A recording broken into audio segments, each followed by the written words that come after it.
நான் உனை நீங்க மாட்டேன், நீங்கினால் தூங்க மாட்டேன், சேர்ந்ததே நம் ஜீவனி சுந்தரி கண்ணால் ஒரு சேதி.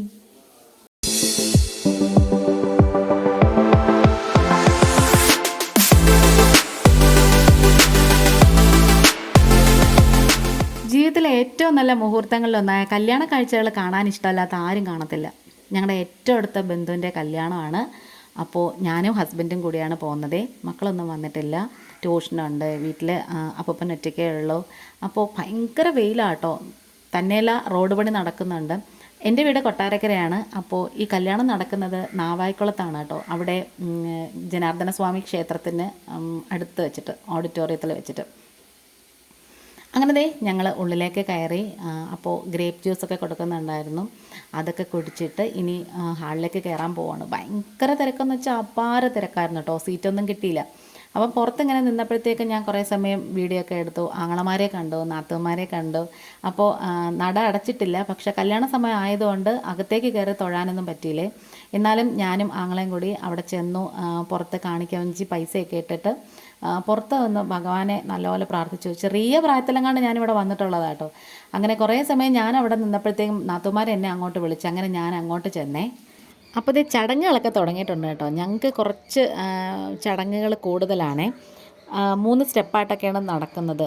ഫസ്റ്റ് എന്ന് പറയുന്നത് സാധാരണ നോർമൽ ഡ്രസ്സായിരിക്കും പയ്യൻ. അതിൽ പിന്നെ അച്ഛനാണ് കൂടെ ഇരിക്കുന്നത്. അച്ഛനില്ലാത്തവർക്കാണെങ്കിൽ ബ്രദറോ അങ്ങനെയൊക്കെ ഇരിക്കാറുണ്ട്. അപ്പോൾ ഇതെന്ന് പറയുന്നത് പൂണൂലൊക്കെ ഇട്ട് കാപ്പൊക്കെ കെട്ടി, പിന്നെ അതുപോലെ തന്നെ നമ്മുടെ നവധാന്യങ്ങളിൽ ആരതി ഒഴിഞ്ഞ് പഞ്ചഗവ്യമൊക്കെ ഒഴിച്ച് അങ്ങനെ അഭിഷേകം ചെയ്ത് അങ്ങനെയൊക്കെ രീതിയിലാണ് കേട്ടോ കല്യാണം നടക്കുന്നത്. അങ്ങനെ ആ സ്റ്റെപ്പൊക്കെ കഴിഞ്ഞിട്ട് അടുത്തതിന് പെൺകുട്ടിയാണ് വരുന്നത്. അപ്പോൾ പെൺകുട്ടിയെ പിടിച്ചുകൊണ്ട് വരുന്നത് അച്ഛനും അമ്മയൊന്നും അല്ല. ഞങ്ങളുടെ കസ്റ്റം എന്ന് പറയുന്നത് നാത്തൂനാണ് വിളിച്ചുകൊണ്ട് വരുന്നത്. അപ്പോൾ ഇതേ മഞ്ഞ പട്ടാണ് എടുത്തേക്കുന്നത്. താലി കെട്ടുന്നത് മഞ്ഞ പട്ടിലായിരിക്കും എപ്പോഴും. അപ്പോൾ ഈ ഒരു സമയത്തെന്ന് പറയുന്നത് അച്ഛൻ കഴിഞ്ഞാൽ അടുത്തത് സ്റ്റെപ്പിൽ ഇരിക്കുന്നത്, ഈ മഞ്ഞ പട്ടൊക്കെ എടുത്തിട്ട് വരുമ്പം ഇരിക്കുന്നത് അമ്മയുടെ ബ്രദറായിരിക്കും, മാമനായിരിക്കും കേട്ടോ. അങ്ങനെ ദേ പൂണൂലൊക്കെ ഇട്ട് കല്യാണത്തിൻ്റെ പിന്നെ ചടങ്ങുകളൊക്കെ ഇങ്ങനെ നടന്നുകൊണ്ടിരിക്കുകയാണ്. പയ്യൻ അപ്പോഴത്തേക്കും നല്ല കാമായിട്ട് കുറച്ച് അപ്പുറത്ത് ഇരിപ്പുണ്ട്. ഇതൊക്കെ നോക്കിക്കൊണ്ടിരിക്കുകയാണ്. അപ്പം എന്തായാലും എനിക്ക് ഫ്രണ്ടിൽ കുറച്ച് സീറ്റ് കിട്ടിയത് കൊണ്ട് നല്ലപോലെ വീഡിയോ ഒക്കെ എടുക്കാനൊക്കെ പറ്റി കേട്ടോ. കുറേ സമയമൊക്കെ ഇരിക്കേണ്ടി വരും, പക്ഷേ ഉണ്ടല്ലോ ഈ രീതിയിൽ നമുക്ക് കുറേ സമയം ഇരിക്കണമല്ലോ, മുഷിച്ചിലാണല്ലോ എന്നൊന്നും തോന്നത്തില്ല. എന്തായാലും ഓരോ കല്യാണത്തിനും ഓരോ ടൈപ്പൊക്കെ ഇല്ലേ. അപ്പം ഇത് നമുക്ക് മുഷിച്ചില്ലാന്ന് തോന്നത്തില്ല. എന്ന് വെച്ചാൽ ഓരോ ചടങ്ങുകൾക്കും അതിൻ്റേതായ അർത്ഥവും കാര്യങ്ങളൊക്കെ ഉണ്ട് കേട്ടോ. അതുകൊണ്ട് തന്നെ അപ്പം അതൊക്കെ കഴിഞ്ഞു. ഇനിയിപ്പം നമ്മുടെ മാമൻ്റെ വൈഫ് കയറുമ്പം അവർക്ക് ഡ്രസ്സൊക്കെ കൊടുക്കുന്നു.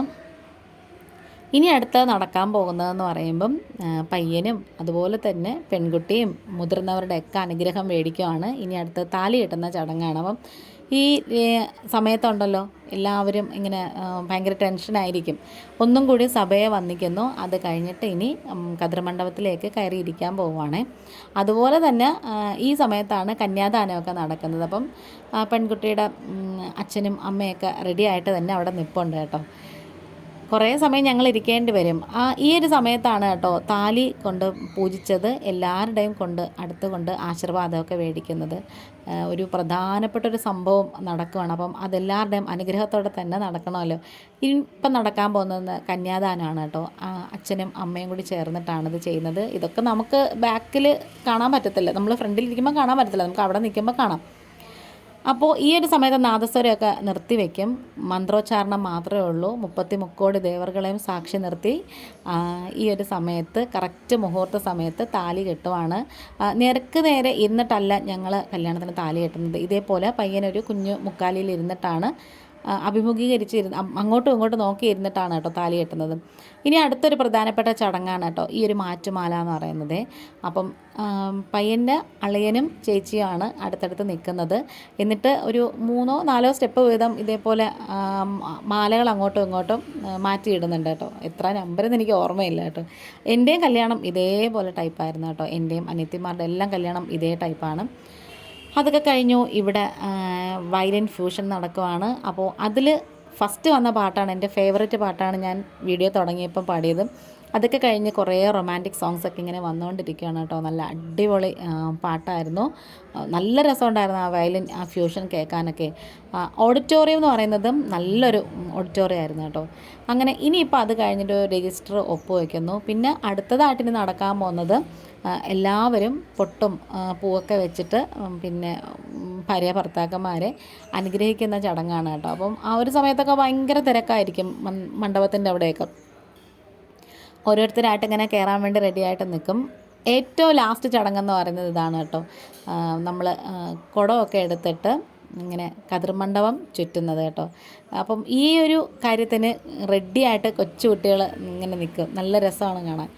അപ്പോൾ ദേ ചടങ്ങുകൾ ഫുള്ള് കഴിഞ്ഞു. ഇനി നമ്മൾ ഫുഡ് കഴിക്കാനായിട്ട് താഴെ വന്നിരിക്കുകയാണ്. നല്ല അടിപൊളി സദ്യയായിരുന്നേ. ഐറ്റംസ് കുറേ ഉണ്ടായിരുന്നു, ഇഷ്ടം പോലെ ഉണ്ടായിരുന്നു. അപ്പം ഞാനാണെങ്കിൽ കുറേ കാലമായിട്ടോ കല്യാണം കൂടിയിട്ടും, അതുകൊണ്ട് തന്നെ ഈ സദ്യ ഇഷ്ടമല്ലാത്ത ആരും ഇല്ലല്ലോ. ശർക്കര ഉപ്പേരി കൊണ്ടുവച്ചത് ആദ്യം തന്നെ എടുത്തു. പിന്നെ ദേ കുറേ ടൈപ്പ് കറികളുണ്ട് കേട്ടോ. കുറേ വലിയ പപ്പടവും, പിന്നെ ഇതിനിടയ്ക്ക് പരിപ്പുവട ഉണ്ടായിരുന്നു, കുട്ടി പരിപ്പുവട. അങ്ങനെ പരിപ്പും പപ്പടവും ഒക്കെ കൂട്ടി നല്ല അടിപൊളിയായിട്ട് ഊണ് കഴിച്ചു. ഇനി അങ്ങോട്ട് ഞാൻ കുറേ സമയം വീഡിയോ എടുത്തിട്ടില്ല, സമാധാനമായിട്ടിരുന്ന് ഫുഡ് കഴിച്ചതാണേ. ഇനി ദേ പായസം എന്ന് പറയുമ്പം അടപ്രഥമൻ ഉണ്ടായിരുന്നു, കടലപ്രഥമൻ ഉണ്ടായിരുന്നു, പിന്നെ പാൽപ്പായസവും ബോളിയൊക്കെ ഉണ്ടായിരുന്നു കേട്ടോ. എൻ്റെ ഫേവററ്റ് സംഭവമാണ് കേട്ടോ ഈ കടലപ്രഥമൻ എന്ന് പറയുന്നത്. നല്ല രസമുണ്ടായിരുന്നു കേട്ടോ സദ്യ. നമ്മൾ ഫുള്ള് കഴിച്ചിട്ട് പിന്നെ ലാസ്റ്റ് മോര് വരെ മേടിച്ചിട്ടാണ് കേട്ടോ ഞങ്ങൾ എഴുന്നേറ്റത്. അങ്ങനെ പായസവും ബോളിയൊക്കെ നല്ലതായിരുന്നു. ഇനിയിപ്പോൾ അത് നേരെ വീട്ടിലേക്ക് പോവാണ്.